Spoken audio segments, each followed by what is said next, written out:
గౌరవ ప్రధానమంత్రి నరేంద్ర మోడీ గారి ఆశీర్వాదంతో మా ముఖ్యమంత్రి నారా చంద్రబాబు నాయుడు గారి ఆధ్వర్యంలో అలాగే మా యువ నాయకుడు భవిష్యత్ నాయకుడు ఐటీ శాఖ మంత్రులు విద్యాశాఖ మంత్రి నారా లోకేష్ గారి ఆలోచనలతో ఉప ముఖ్యమంత్రి అయినటువంటి పవన్ కళ్యాణ్ గారి సహకారంతో కూటమి ప్రభుత్వం ఏర్పడి 2 ఏళ్ళు కంప్లీట్ అయిపోయింది. ఈ 2 ఏళ్ల కాలంలో మేము ఎన్ని సంక్షేమ కార్యక్రమాలు చేశాము, ఎన్ని అభివృద్ధి కార్యక్రమాలు చేశాము, ఎన్ని కోట్ల రూపాయలు ఖర్చు పెట్టాము, ఎంత అభివృద్ధి చేశామనే దీని మీద ఈరోజు ఈ 2 ఏళ్ళు కంప్లీట్ అయిన సందర్భంగా ప్రజల్లోకి విస్తృతంగా తీసుకుపోయేదానికి ఈ ప్రోగ్రాం ఏర్పాటు చేయడం జరిగింది. మా యువ నాయకుడు నారా లోకేష్ గారి ఆలోచనలతో కూటమి ప్రభుత్వం మొత్తం అంతా కలిసి మన రాష్ట్రానికి ఎన్ని కోట్ల పెట్టుబడులు వచ్చాయి, జగన్మోహన్ రెడ్డి ప్రభుత్వం సర్వనాశనం చేస్తే మనం ఎంత ఈ 2 ఏళ్ల కాలంలో ఎంత అభివృద్ధి చేశామనేది ప్రజల్లోకి విస్తృతంగా తీసుకెళ్తున్నాం. తీసుకెళ్ళడమే కాకుండా ఈ 2 ఏళ్ల కాలంలో గత ప్రభుత్వం గొడ్డల పార్టీ ప్రభుత్వం అమరావతిని అయితే ఏమి, పోలవరం అయితే ఏమి విధ్వంసం చేస్తే అమరావతిని 3 ముక్కలాట ఆడుతూ కర్నూలు అని విశాఖపట్నం అనే అమరావతిని 3 ముక్కలాట ఆడి కనీసం ఎక్కడే కానీ ఒక గంప సిమెంట్ వేయలేదు. మళ్ళీ మా తెలుగుదేశం ప్రభుత్వం వచ్చిన తర్వాత 2014-19లో ఏవైతే మేము అభివృద్ధి కార్యక్రమాలు చేసామో అమరావతిలో అదే అభివృద్ధి కార్యక్రమం కంటిన్యూ చేస్తూ 2024 నుంచి ఈ 2 ఏళ్ల కాలంలో అమరావతిని ఒక రూపురేఖలు తీసుకొచ్చాం. 2029 కల్లా ప్రపంచంలోనే నెంబర్ 1 క్యాపిటల్గా సిటీగా నిర్మించాలని చెప్పేసి మా ముఖ్యమంత్రి నారా చంద్రబాబు నాయుడు గారి ఆలోచనతో ముందుకెళ్తూ ఉన్నారు. అలాగే పోలవరం మీకు తెలుసు, పోలవరం 80% కంప్లీట్ అయింది. 80% కంప్లీట్ అయితే దాన్ని కనీసం ఒక సంచి సిమెంట్ వేయకోకుండా అలాగే వదిలేశారు. వదిలేయడమే కాకుండా కాపర్ డ్యామ్ కొట్టుకుపోయే విధంగా వదిలేశారు. మళ్ళీ 2024లో మా ముఖ్యమంత్రి నారా చంద్రబాబు నాయుడు గారు దాని మీద దృష్టి పెట్టి 2027 కల్లా గోదావరి పుష్కరాలు జరిగే లోపు పోలవరంని జాతికి అంకితం చేయాలని చెప్పేసి కృషితో ఈరోజు పనిచేస్తున్నారు. ఇవే కాకోకుండా ఈరోజు మీరు చూస్తున్నారు అనేకమైనటువంటి ఇండస్ట్రీస్ 2 ఏళ్ల కాలంలో వచ్చాయి.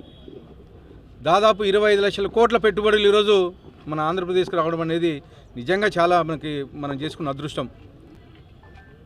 మొత్తం భారతదేశంలో పెట్టుబడులు 100 రూపాయలు వస్తే 25 రూపాయలు మన ఒక ఆంధ్రప్రదేశ్కి అంటే 25% ఒక ఆంధ్రప్రదేశ్కి రావడం అనేది నిజంగా మనకు చాలా గర్వకారణము. అలా అదే కేవలం అది మా బ్రాండు సిబిఎన్ బ్రాండ్ అని చెప్పేసి తెలియజేస్తాను. ఇవాళ చూస్తున్నారు మీరు, జగన్మోహన్ రెడ్డి చేస్తూ ఉన్నాడు. గొడ్డల పార్టీ నిన్న విశాఖపట్నం పోయాడు. విశాఖపట్నం నుంచి శ్రీకాకుళం వెళ్ళడానికి గంటన్నర టైం పడుతుంది.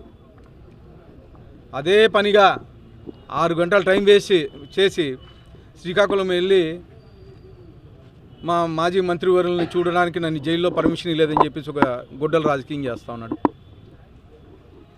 అంటే అదే పనిగా టైం అయిపోయిన తర్వాత జైలు మూసేసే టైంకి వెళ్ళి నన్ను మా మాజీ మంత్రిని చూడడానికి కలవడానికి అంటే ఒక దొంగను చూడడానికి, ఆ దొంగను చూడడానికి ఇష్టం లేక ఈ నాటకాలు మొదలుపెట్టాడు. ఎక్కడికి వెళ్ళినా ఇదే రాజకీయమే. జగన్మోహన్ రెడ్డి అంటానే ప్రజలు చీదరించుకుంటున్నారు. ఇంకా ఎన్ని రోజులు చేస్తాడు ఈ రాజకీయాలని. అభివృద్ధి ఈరోజు 2 ఏళ్ల కాలంలో అభివృద్ధి ఎక్కడ చూసుకున్నా కానీ, ఏ జిల్లా తీసుకున్నా కానీ క్లస్టర్ వైజ్ డివైడ్ చేసి ప్రతి జిల్లాకి ఈరోజు ఇండస్ట్రీస్ తీసుకొచ్చిన పరిస్థితి మా ముఖ్యమంత్రి నారా చంద్రబాబు నాయుడు గారు ఎన్డీఏ కూటమి ప్రభుత్వం చేస్తూ ఉంది. మీరు చూశారు, రాయలసీమ అభివృద్ధి కోసం ప్రత్యేక ప్యాకేజీ కింద 40,000 కోట్ల రూపాయలు తీసుకొచ్చి ఈరోజు అభివృద్ధి చేస్తున్నారు. ఆ 40,000 కోట్ల రూపాయలతో పిపిపి మోడల్ కింద ఇంకొక 60,000 కోట్ల పెట్టుబడులు తీసుకొచ్చి దాదాపు 1,00,000 కోట్ల పెట్టుబడులతో ఈరోజు రాయలసీమను అభివృద్ధి చేస్తూ ఉన్నారు. అలాగే అన్న క్యాంటీన్లు మూసేశారు. మళ్ళీ 2024లో మన ప్రభుత్వం వచ్చిన తర్వాత 2,005 అన్నా క్యాంటీన్లు ఓపెన్ చేసి దానికి మళ్ళీ 70 అన్న క్యాంటీన్లు కొత్త కట్టించి ఈరోజు 275 అన్న క్యాంటీన్లు కేవలం పొద్దున సాయంత్రం మధ్యాహ్నం 5 రూపాయలకు మాత్రమే భోజనం పెట్టిన ఘనత ఎన్డీఏ కూటమి ప్రభుత్వం అని చెప్పేసి తెలియజేస్తాను. తల్లికి వందనం. మా యువ నాయకుడు నారా లోకేష్ గారి ఆలోచనలతో గతంలో కేవలం ఒక ఇంట్లో ఒక పిల్లోనికి మాత్రమే ఇచ్చేవాళ్ళు.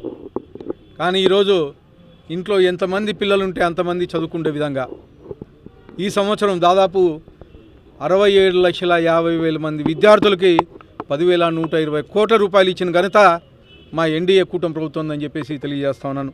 అలాగే దీపం పథకం కింద 3 గ్యాస్ సిలిండర్లు ఇస్తున్నాం. అలాగే స్త్రీశక్తి కింద బస్సులో స్త్రీలందరికీ ఉచిత ప్రయాణం ఇస్తున్నాం. అలాగే దివ్యాంగ శక్తి కింద దివ్యాంగులకి ఉచిత ప్రయాణం ఇవ్వడం జరుగుతూ ఉంది.